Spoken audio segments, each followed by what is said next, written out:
I rang the doorbell and stepped back to wait for my host. I put my arms around my darling Heather and pulled her to me for a quick kiss. Oh, how I loved this woman. She had given me 4 of the happiest years of my life. We were going out again to celebrate our free evening with my best friend Doug Beavers. This time, we attended a New Year's Eve party at his mansion. I was looking forward to seeing Doug, but even more, I was looking forward to spending this evening and night with my wife and celebrating the new year in style. And I was about to ring the bell when finally Doug opened the door for us. He grinned and very loudly invited us inside. I had already realized by the number of cars parked outside and in the yard that the party was going to be very big, but I was still shocked by the number of people in his house. Doug reached over to Heather and hugged her tightly, then kissed her gently on the cheek before pulling her into the house. Turning to her, he shook my hand and stepped aside again so I could enter. The maid took our coats and disappeared with them. Doug walked between us and said, "Gosh, it's so good to see you two. I really don't like my parties to get this big, but I feel like I should invite everyone. I either have business or social obligations to everyone on my list, except for a few good friends like you two." Clarissa is somewhere nearby, probably dodging the hands of lechers as usual. The evening went on. Heather and I danced, ate, and drank far more than we should have. We didn't bother because we knew we had a bed upstairs for when we needed it.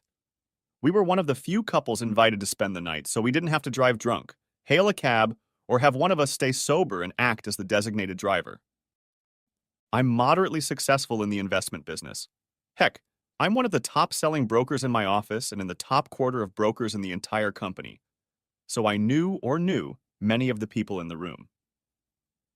I was in agreement with Doug. Many of them were lowlifes or worse. My Heather was a very beautiful woman and had to fend off advances, as did his Clarissa. As the evening progressed, I took the opportunity to network. I said hello to current clients and made an offer to some of the people in the room, trying to attract new clients. As the evening progressed, I kept my eyes on Heather. I trusted her completely, but I had to admit I was still a little jealous.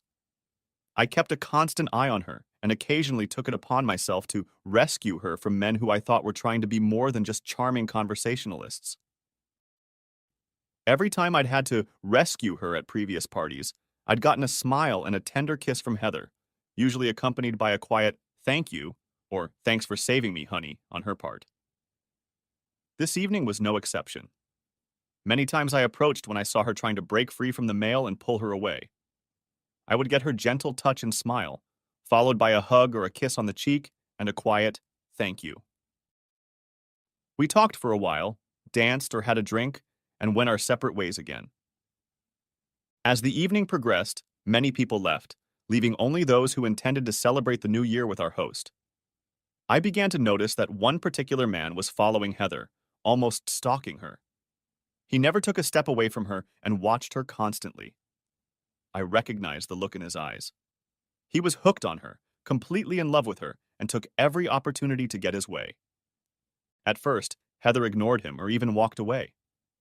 But as the evening progressed, she began to linger around him, even smiling or laughing when he spoke. Sometimes she would gently touch his forearm. It wasn't like my Heather. She never flirted that long with any of the men who approached her, especially a stranger. Doug saw me watching them just before midnight and approached me. He said, "That's Jonathan Douglas with Heather. He's a real asshole, a deluxe ladies' man. I didn't even invite him, but one of the ladies I invited brought him as her date. I haven't seen them together since you and Heather arrived." Doug stood beside me and looked around the room carefully. A curious expression appeared on his face. Then he continued, "In fact, it seems to me that Douglas's companion has already left. Tonight she watched him follow Heather around for a few minutes, and then I saw them having a rather animated conversation. I haven't seen her since. He's nothing but trouble, Stan. Trouble with a capital T. He's married, but they're more likely to live apart than together. He preys on married women or women who have something he wants. He usually goes after married pussies and single women with money that he thinks he can get his hands on. I don't know why. Hell, he's worth millions on his own. You should watch him. He might talk a nun into having fun with him and make her think it was her idea, and she loves him forever. For the third time that evening, I walked over to separate Heather and Jonathan. He glared at me, as he had on most previous occasions when I had separated him from Heather, and made a condescending remark as I walked away with her. Heather didn't thank me this time. She threw me a frustrated look and said, "Stan, what happened to you today? You could have told me that it was a pleasure chatting with Jonathan. Why did you see fit to separate us? He's not like most of the lechers you saved me from. He's a very interesting guy and he has the funniest stories. He's running for mayor and he was telling me about the people he has to deal with while campaigning. When he found out that I work in my company's public information and advertising department, he started asking me questions about how to better get his message out to voters. I think he might offer me a job, honey. I really need to communicate with him more. Just think what could happen if I could get a position in his administration." "I don't care, Heather. I don't trust that asshole, and I don't like having him around you. Doug says he's nothing but trouble. He's a real womanizer. I've heard really bad things about him too, and I want you to be safe. From what I hear, the position he's bringing you in for will require you to work on your back." Heather stared at me for a moment. I saw anger flash across her face and was afraid I'd messed up, but then she smiled. Leaning over to kiss my face, she said, "Ooh, that's so sweet. I actually think you're jealous." "Well, you have nothing to worry about, sweetie. You're all mine." We had already separated again in a whirlwind of chatting when I realized that she had said that I was all hers, not that she was all mine. When that thought hit me, I paused for a moment and wondered if I had said too much or if she was trying to tell me something subconsciously. 3 months later, I had reason to remember that night in painful detail. The last 2 months had been turbulent in my house. Shortly after the party, Heather started coming home late from her meetings or visits with her parents. When I would ask her about her tardiness, she would get angry and defensive, saying she had either lost track of time or needed to finish a project or something before she could leave. She also started volunteering at the local Republican Party after work, and that was taking up her time. Heather is the manager of her section, and her skills in that area are almost legendary. She became a volunteer office manager for the local campaign headquarters and advised on informational initiatives. From what little I've heard, it appears that she eliminated chaos and became a very popular volunteer.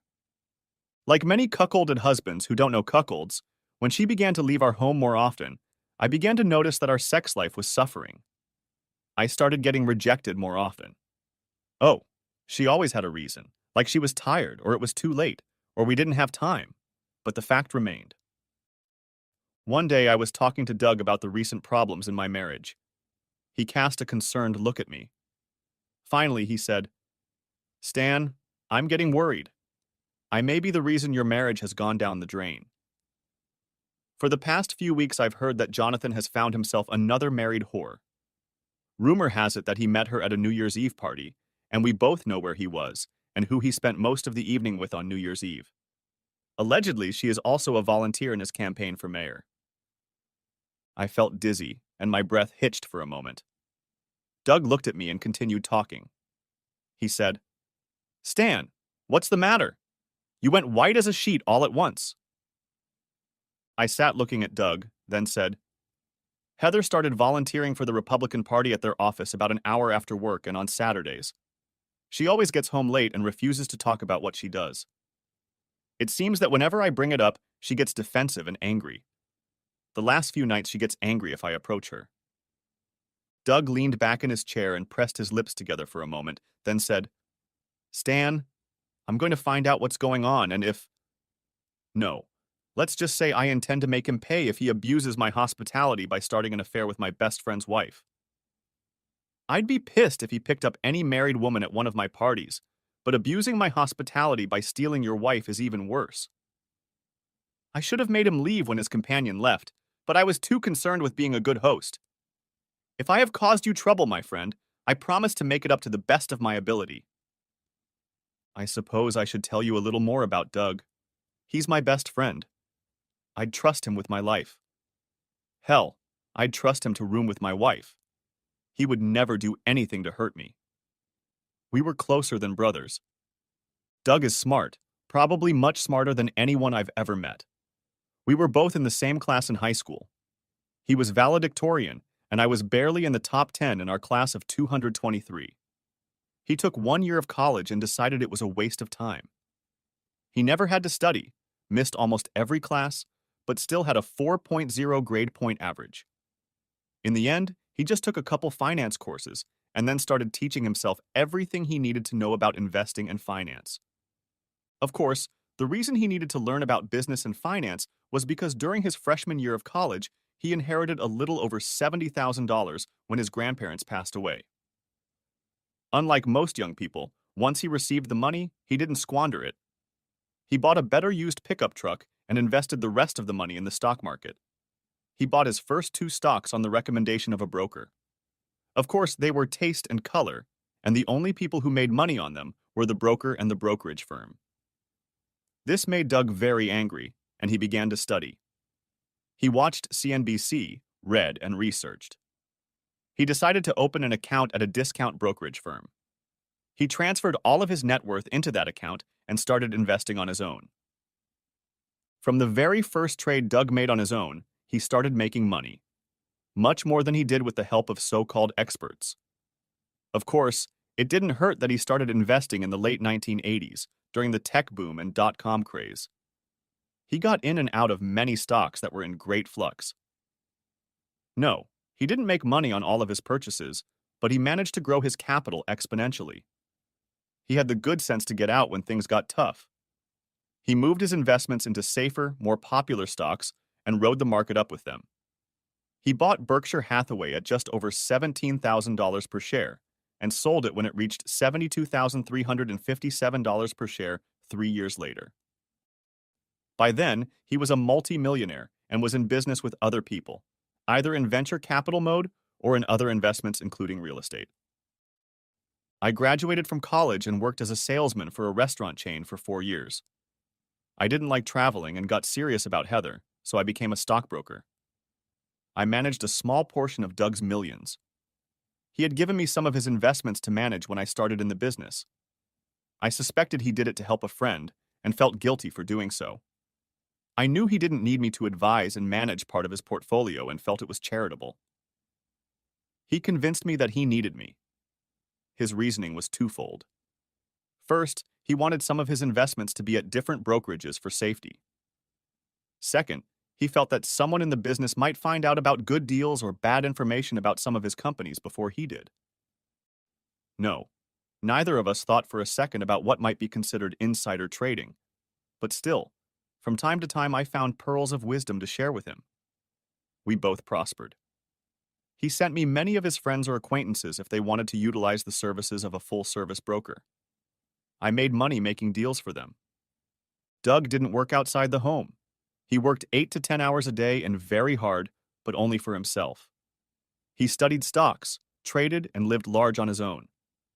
He tried to involve Heather and me completely in his circle. We went with him to many charity events at his expense. Of course, I paid the bills for some of the events from time to time because I also had an expense account as a broker. We went with Doug to political meetings and talked to some of the most influential people in our neighborhood. I think we attended every party Doug threw at his house. Friday night after Doug and I talked, we got to go to a political rally with Doug and his lady for $500 a plate. Once again, he treated Heather and me to a meal.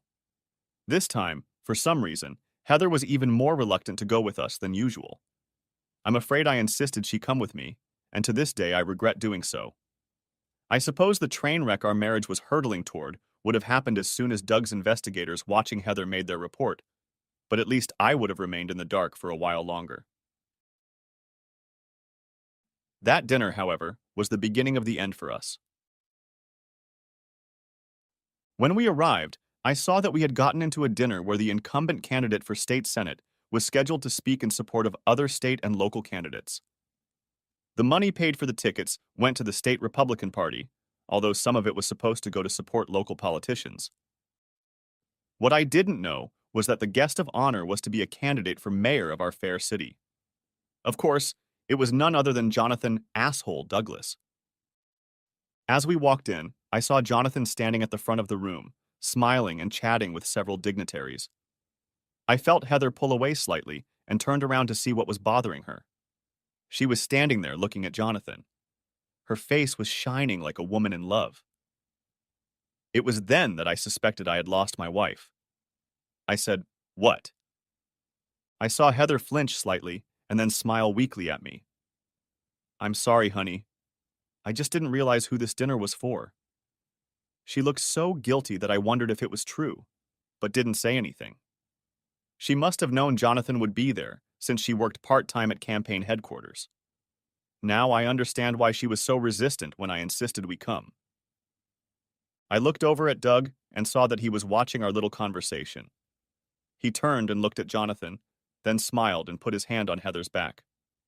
He led her over to a chair and pulled it out, helping her sit down. He then sat Clarissa down in the chair that was to his left. As I walked past him, he said, "I'm sorry, Stan. I didn't realize he was one of the recipients of our bounty when I invited you." I saw her face, Bud. "I hope I'm wrong, but I have an appointment on Monday with a friend I'd like you to meet. Can we have lunch? Say, 11:30? Finished with her meal, Heather excused herself to the restroom. I noticed that as she left the table, Jonathan got up and left the room through another door. I thought for a moment, and then started to get up and follow him. Doug put his hand on my shoulder and said, "No, Stan. It's all taken care of, and if it's her, it'll be too late anyway. Just wait until Monday. Please?" Later that night, I lost sight of Heather again, and after returning from the restroom, I went in search of her. I managed to find my way to the stage and backstage. I heard moans and soft, gentle voices. One of them I recognized immediately. It was Heather's voice. I felt an instant rush of anger and started walking towards the voices. I tripped over a rope and made a noise. I heard Heather's voice. "Oh, someone's coming. I have to get out of here, honey. It won't do either of us any good if we get caught now. I'll see you at the office. I love you." I heard a quick slap, as if she'd given me a quick kiss, and then quick footsteps moving away on the other side of the stage. I followed her, but was too late to catch what I assumed was my cheating wife and Jonathan. I was slowly making my way back the way I had come when I ran into Doug in the hallway. His face was like a storm cloud. He grabbed me and made me stop and look at him. He said, "Damn it, Stan. I told you to leave it alone. My men need to gather information for you before you do something stupid. If she really is cheating on you, and I believe she is, we need information. Proof. So we can plan and get back at that asshole properly, and so you can get a better deal in the divorce if that's what you want. The way you're trying to do it, the only thing you're going to accomplish is getting hammered by the court system." After he calmed me down a bit, Doug continued. "I saw them rushing down another hallway. They stopped at the door to the hall and she looked around, trying to find you. Not seeing you, she got scared and told him she thought it was you wandering around trying to find them. Now you've got a suspicious crook on your hands, and you'll have a harder time coming out on him." When we got back to the table, we made a spectacle of ourselves. We made sure Heather and a few others saw us laughing and passing each other a pocket flask. Heather looked at me as I took the seat next to her and asked where we were. At this time, Clarissa walked over to Doug and gave him a hug. She smiled at us and said, "Okay, you two. Next time I catch you sneaking out to your car to get a drink, I'm either going to go with you or turn you into the police. Now pour me out of this flask." We watched as Heather relaxed a little and then turned to Clarissa and asked, "Oh my God. Is that what those two were doing? I was wondering where they were when I couldn't find them." Clarissa laughed and replied, "Oh, yes. I was trying to get to them to get my share before they went inside. But as you can see, they beat me to it." Later, during the dance, I took my turn with Clarissa.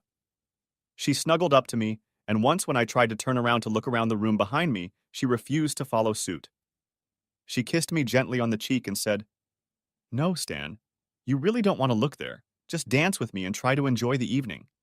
I know what you're going through right now, and trust me, it's only going to get worse from here. Just remember that Doug and I are by your side and always will be." I relaxed a little and gently kissed her back. Thanks for helping with the conversation. I almost snapped, and Doug seems to think that would be a really bad thing. I want to rip that asshole apart so badly I don't know what to do. The rest of the week and weekend were hard on me. I was alternately scared and angry. In the back of my mind, I realized that Heather had left me emotionally, and that it was only a matter of time before she left me physically. For weeks now, we hadn't been a happy couple. I began to mentally distance myself from her, even though I wasn't sure if she was cheating. If she wasn't cheating, then we had some other problem because we just weren't as loving a couple as we used to be.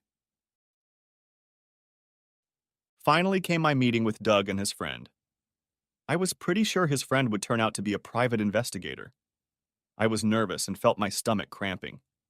He was upset and sour with acid. I could feel my anger boiling deep inside, and I knew the other two men could see it. I was terrified of what I thought I might find out, and at the same time, I couldn't wait to find out.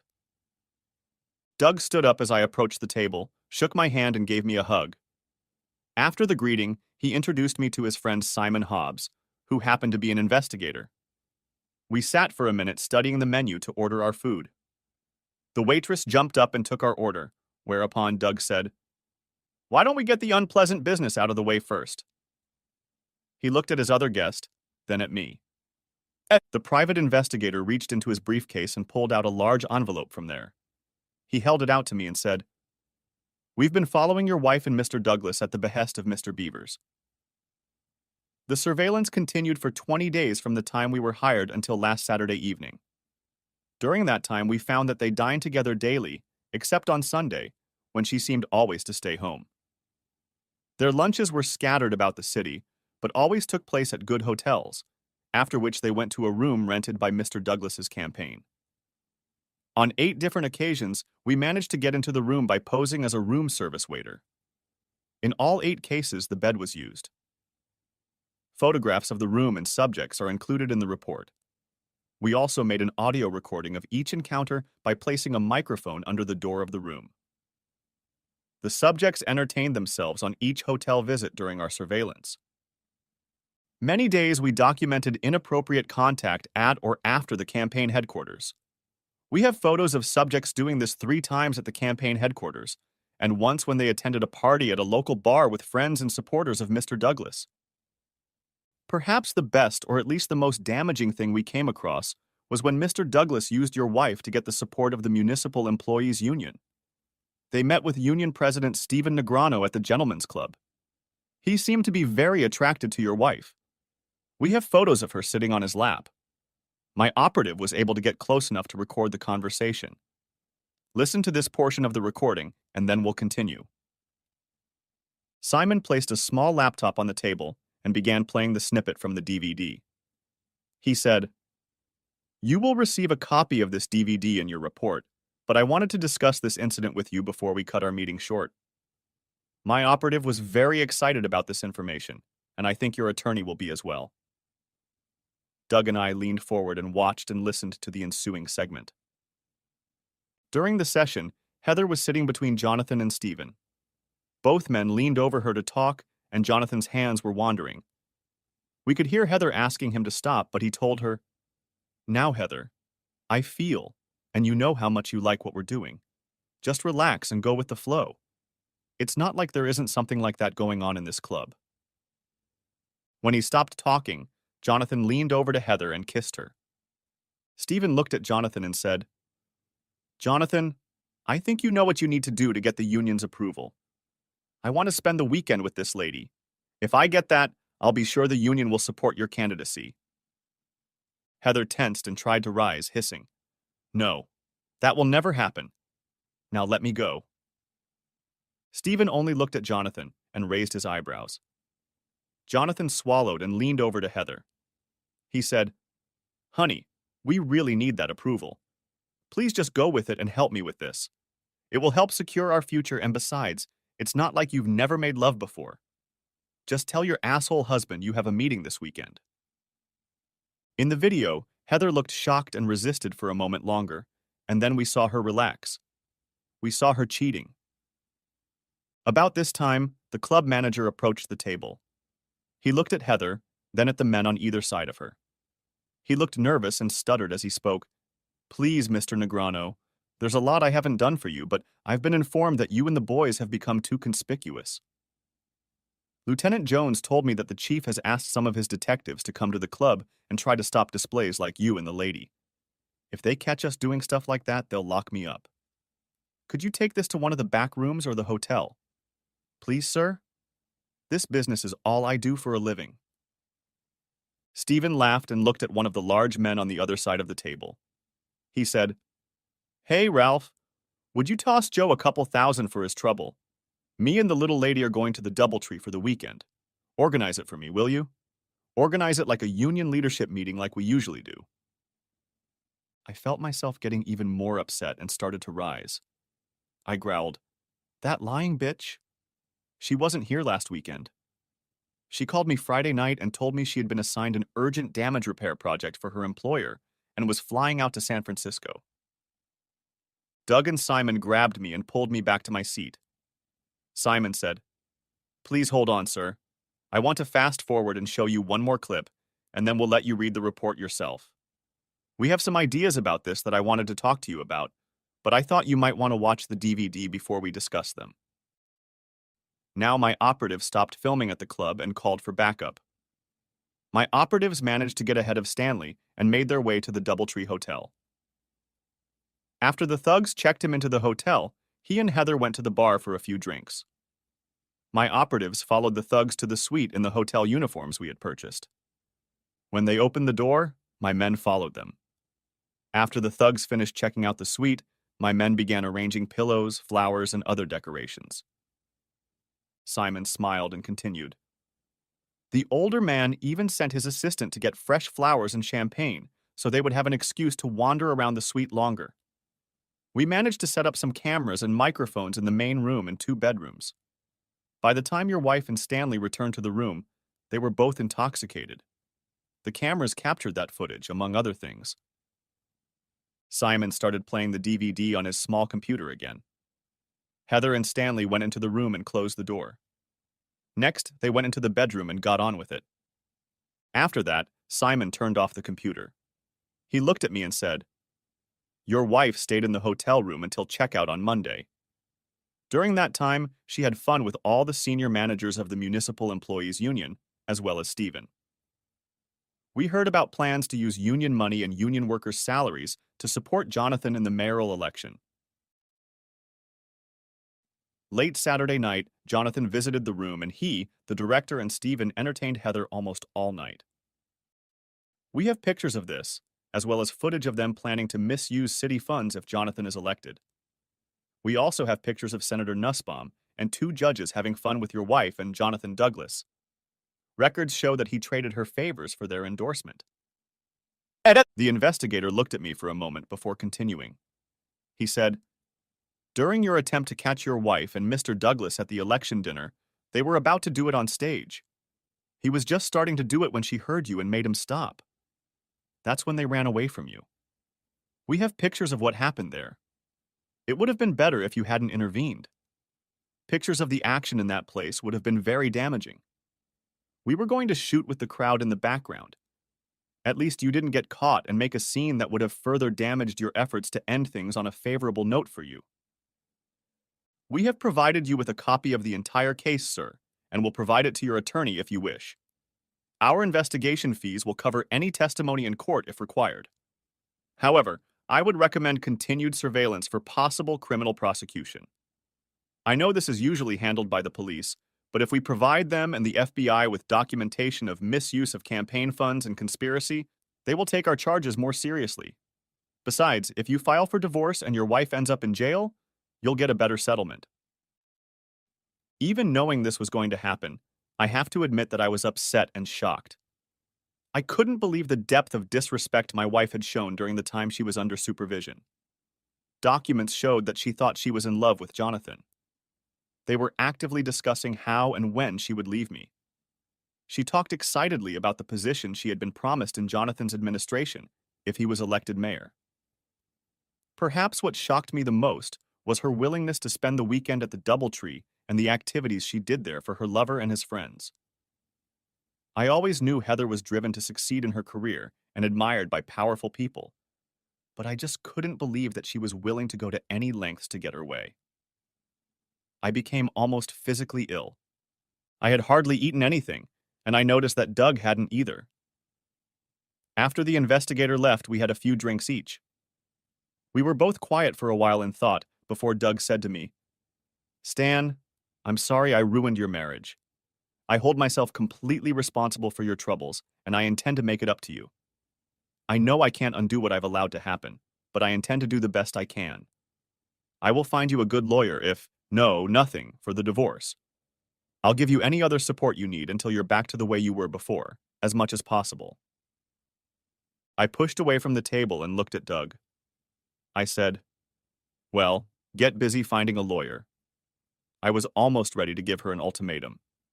Either she would stop acting like this, or we would divorce before I knew for sure she was cheating. Now there's no way I'm leaving that bitch. Oh my God, I can't believe she did those things. I wonder when she changed, or did I just never know what kind of woman she really was? As for the other thing, you know as well as I do that Heather's cheating wasn't your fault, and you don't owe me anything because of it. On Thursday, Doug called me and said, "Hey, my friend, I found you an absolute shark among lawyers. She passionately hates cheaters and always sides with the innocent party in a divorce case.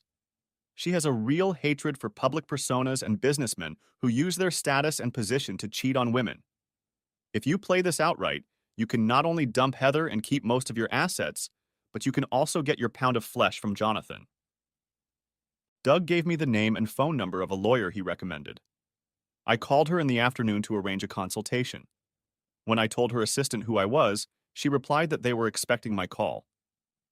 She also said they had an appointment for the next morning at 9 a.m. if I could make it. I agreed to the appointment time and was given a list of things I needed to bring and information to have with me for my first appointment. When I arrived the next morning, I was immediately ushered into the office. My new attorney impressed me, and we quickly moved into a friendly conversation about my desires and aspirations for my upcoming divorce proceedings. I told my new attorney, Sally, "I want to get out of this marriage with all of my assets. I know I probably won't get them, but that's what I want. I want to sue the bastard who stole my wife for everything I can get my hands on. I want him to lose the mayoral election and be penniless." Sally smiled and leaned back in her chair. She rocked it slightly from side to side, pondering. Finally, she smiled and asked, "Do you really want to do this, or do you want to destroy him financially, take away his election and his good name, and send him to prison? We can almost certainly get him jail time if we do it right. I've already read part of the private investigator's report, and it's good. I'm sorry. I know how bad it is for you and your marriage, but the information it contains is so flawed that we can crucify most of the protagonists in this little mess. Furthermore, I am obligated to turn the investigator's report over to the authorities because they violated several federal laws. If you let me do that first and then file for divorce, we can deal him a more painful blow. If you file first, he can run and evade capture for a while. I don't care what we do to him and the other assholes who did this to Heather, just as long as it hurts and hurts a lot.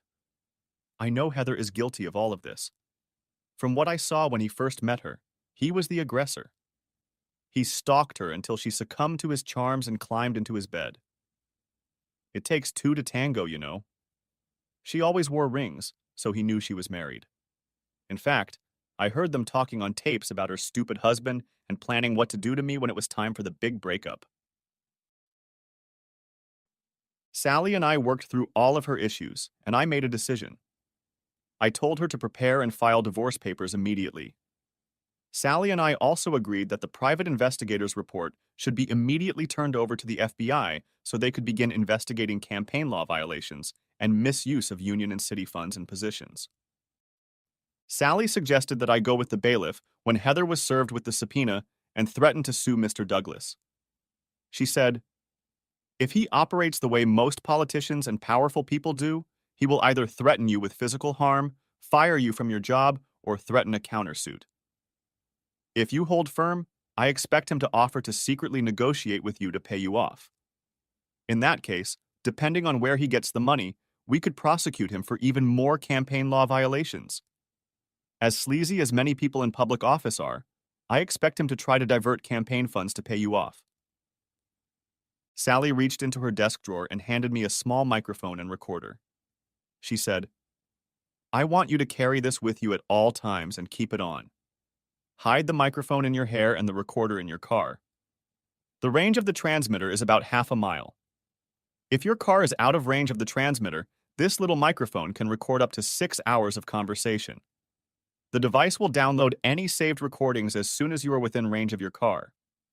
If you give me the keys, I'll have someone set up the recorder in your car while we finish up here. I also suggest that you either rehire your private investigator or let me find one for you to continue monitoring your wife and Mr. Douglas. It has come to my attention that Mrs. Malone is not the first wife he has seduced, and when he was caught, he tried to use illegal means to cover up the problem. If we have a plan and suggestions on tape this time, we can really mess with him and your wife." I smiled and said, "The detective made the same recommendation. I'm still holding him in reserve." The following Thursday morning, Sally called me and said, "Mr. Malone, we are ready to file the divorce papers and serve them on your wife. Do you still want to stick to our plan and attend the filing and make your comments?" "Oh, yes. If anything, I might get a little pleasure out of being present. I've been thinking about the service too. Don't you think it would be a good idea to serve her this Friday night at campaign headquarters?" Sally was silent for a moment, then said, "No, Stan, I'm afraid I think that would be a very bad idea. If you serve her there and make the remarks you plan to make, everyone at campaign headquarters in the office will either hear you or know about your threats almost immediately. If that happens, every newspaper will write about it tomorrow, and the good and honorable Mr. Douglas will be backed into a corner. He may lose the election, but he'll have no incentive to threaten you or try to bribe you.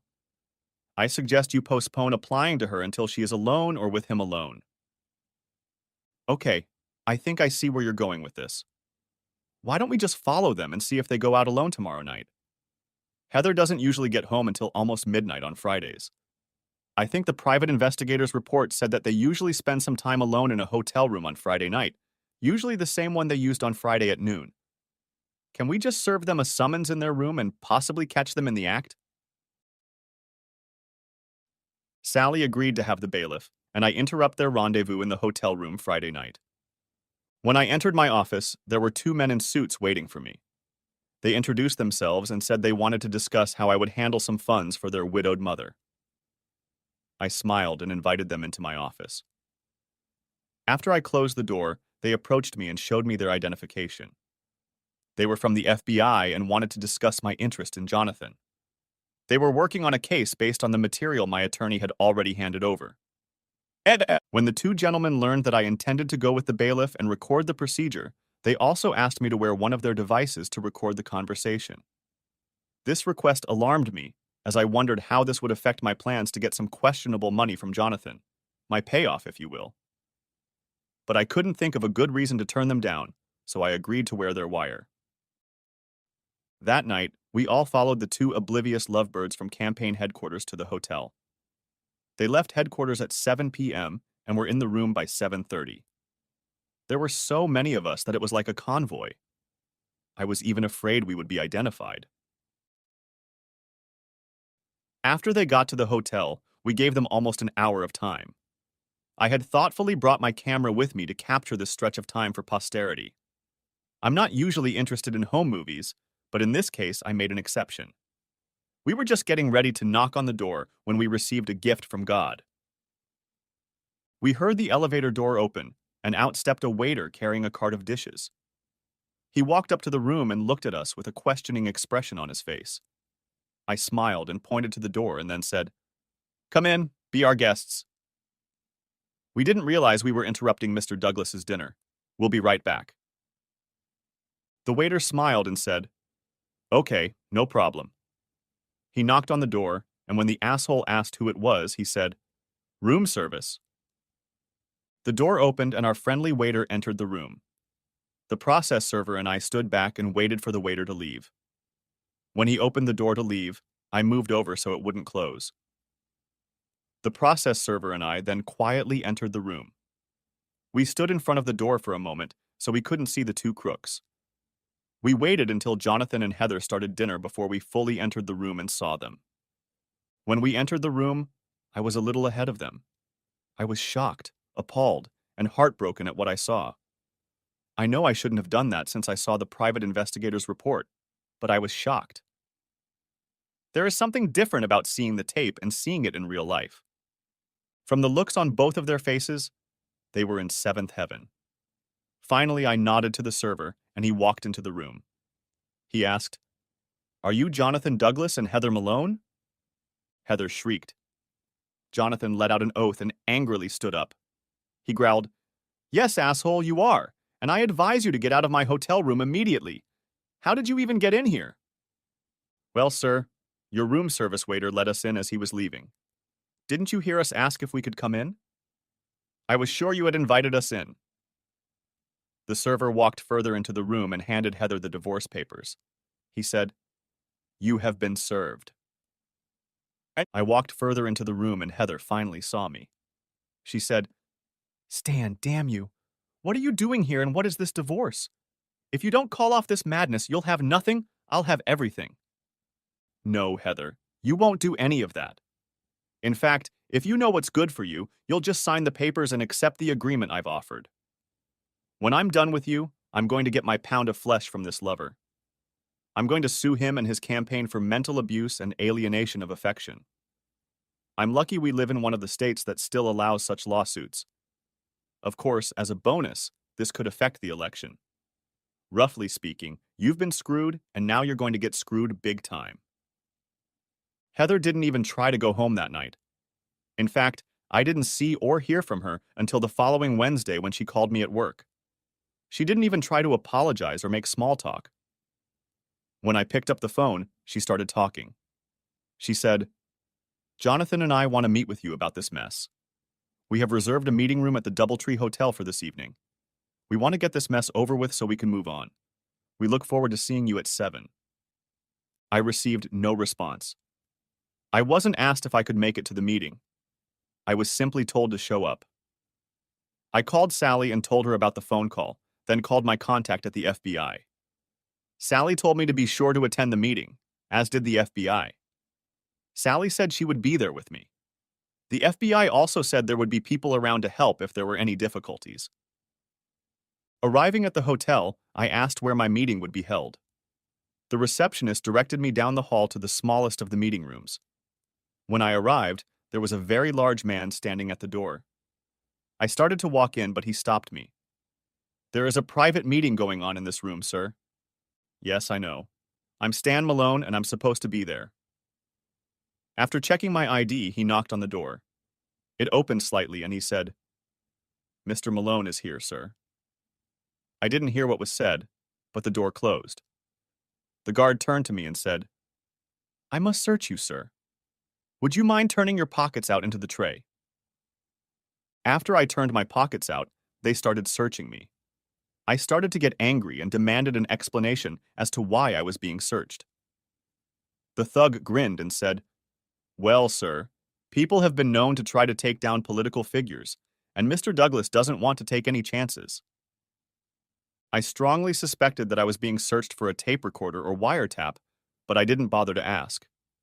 My hair was quite long, and the little transmitters I carried were hidden in it, glued to my scalp. After the search, it took almost 5 minutes before the door opened, and I was allowed to enter the meeting room. When I entered the room, I saw Heather sitting at the table looking at me. She looked very guilty, her face flushed a lot. I felt anger boil up in me at the realization of what she had probably done. I looked at Jonathan and almost lost control of myself. His eyes were sparkling and he was smirking. I knew he was gloating about the fact that he had just entertained my wife. The meeting went as Sally and I had envisioned. Jonathan threatened me first with termination from my job and then with bodily harm if I didn't give Heather a better settlement offer and drop my stated plans to file lawsuits against him and his campaign. I leaned back in my chair and said, "Listen to me, mister. I know you and your friends will manage to get to me, possibly injure or kill me, but that won't save you. I have taken every precaution and have prepared several packages to mail if anything should happen to me or my family. Even if I am injured in an accident, these packages will be mailed. You know as well as I do that it is impossible to control all the media in this country. Some of them will be published, especially if I am seriously injured or die. You will go down. I saw the anger flash across Jonathan's face and noticed him tense up, which I had realized years ago meant Heather was furious. I smiled at them and continued talking. I know what you did right before I came here, and I have pictures of you doing it several more times. Hell, I even have pictures and tapes of your meeting last week at Doubletree with the union and high-ranking members of the city administration. Do you really think all these gentlemen will thank you for dragging them along? I assure you, if anything were to happen to me, the documents that will be mailed out will have information about them, my wife and you. We both know that many of them are connected to, shall we say, dangerous people. Heather stared daggers at me, and Jonathan looked a little ill at ease, I thought. He tried to turn pale and said, "You heard what I said. Drop your threats and do things quietly or else. Now get your ass out of here. I've had my say." I smiled and stood up. I looked Jonathan in the eye until he started to get worried. I could see that all he could do was keep looking at me. I laughed and turned to go to the door. As I opened the door, I stopped again and said, "You know, Jonathan, I might change my mind if I was guaranteed very fair compensation from my wife in the divorce. Hell, if the idiots in this town decided to elect you, they deserve what they get." I immediately headed home, and when I got there, I found my private investigator friend already waiting for me. He and an FBI agent were visiting. They had both removed and secured their microphones. My private investigator said, "We got all of this as well as Jonathan's conversation with your wife and his friends after you left. He put a tail on you with orders to keep an eye on you and report back to him if they find anything bad about you. You're really bothering him." I waited 3 days and then made sure my tail from Jonathan was by my side when I called my lawyer. First, we discussed the divorce, and then wrapping up the conversation, I said, "Sally, I'm tired of waiting for that asshole. I've told him and Heather what it's going to take to get me to leave, and so far they're both balking. Get the papers ready and file a lawsuit against Jonathan. I think we should go for a higher amount. Let's ask for $10 million. That should get his attention and splash all over the news." I laughed to myself as I saw the thug chasing me fall behind and grab my cell phone. I watched him talk and gesticulate. I got in my car and drove straight home. That night, I still hadn't had time to eat dinner when I got a call from Jonathan. He never admitted that his man had heard me tell Sally to sue. He said, "Listen, asshole. Heather and I discussed our meeting and decided to give you part of what you asked for. She will sign the divorce papers you gave her with no changes. She will leave your marriage with only her personal assets and pension from her job. I have decided to enter into an out-of-court, voluntary agreement with you if you assure me that nothing will come out of this." Well, shithead, all I can do in that regard is promise that I won't be the one to let it all out. Naturally, I can't promise that no one will let the cat out of the bag. After all, right now there are probably hundreds of people who know you're having fun with my wife. Okay, here's the deal. You sign a non-disclosure agreement, and I'll put $1 million into your account, no questions asked. Heather files the divorce papers, signing a consent to the agreement you suggested. I laughed and said, "Hell, it's a small thing. I just instructed my attorney to file a $10 million personal injury lawsuit. I know I probably won't get it, but you should make well over $1 million before I drop the suit. Hell, I can make over $1 million on the book and movie rights if I sell this story." Okay. I guess I could make a little more, but not much more. How about $1.7 million? I think I can squeeze the most out of it, and no one will say too much. I'll figure out a way to show it was spent on the campaign. But that's my best offer. Okay, but we need to move on. I'm not telling my lawyer to stop working until I see the money in my bank account. Here are the numbers for the secret account in the Cayman Islands. I didn't tell him I'd opened the account in his name and used his mailing address. I hoped federal investigators would discover this and follow the trail of money from his campaign to the bank. Of course, I planned to wire the money the day it arrived, so it couldn't be returned. Later that evening, I heard my doorbell ring. When I walked over, I saw the same man who had guarded the door during my meeting with Jonathan and Heather. He looked at me and held out a clipboard with a one-page legal document on it. He said, "Mr. Douglas asked me to bring this for you to sign." I read the document, then looked up at him. I said, "It looks fine to me, but before I sign it, I have to discuss it with my lawyer." "Well, I shouldn't leave without it." I sighed and closed the door in his face. I went to my office and called Sally. When I explained to her the nature of the problem, she agreed to come to my house and go over the document. It took her almost an hour to get there, but after reading the document, she smiled and told me to sign it. 3 days later, I discovered that the account balance in the Caymans was $1,700,000.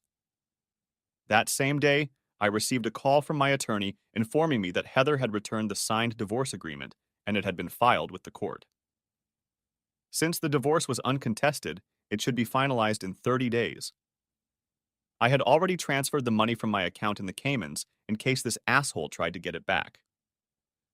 I moved it twice around the world and then deposited it in another account in another Cayman bank under another assumed name. I continued to work through these difficult times, but my production was suffering. My commissions were almost half what they normally are, and not just because of the bad economy. Many times, one of my coworkers would fill in for me and take a commission on the sales and purchases my clients made. After my divorce was finalized, I was still reeling. I was making more and more mistakes at work, and it was costing me dearly. If I bought or sold the wrong thing for a client, I had to correct the situation. I was tired of constantly looking over my shoulder to make sure there was no accident in my path. I was afraid that at some point Jonathan and his friends would decide to take a chance and hurt me for what I had done to him. I was especially worried about retaliation when the feds finally took action against all the players. And I was sitting at home one night wondering how my life could have gone to hell so quickly when the doorbell rang. It was already 9 o'clock at night. When I opened the door, I saw Heather standing there. She was crying and had a big red blotch on her face. I realized that she was going to have one hell of a bruise by morning. She looked at me, then lowered her gaze to the floor. She said, "Stan, please, can I talk to you?"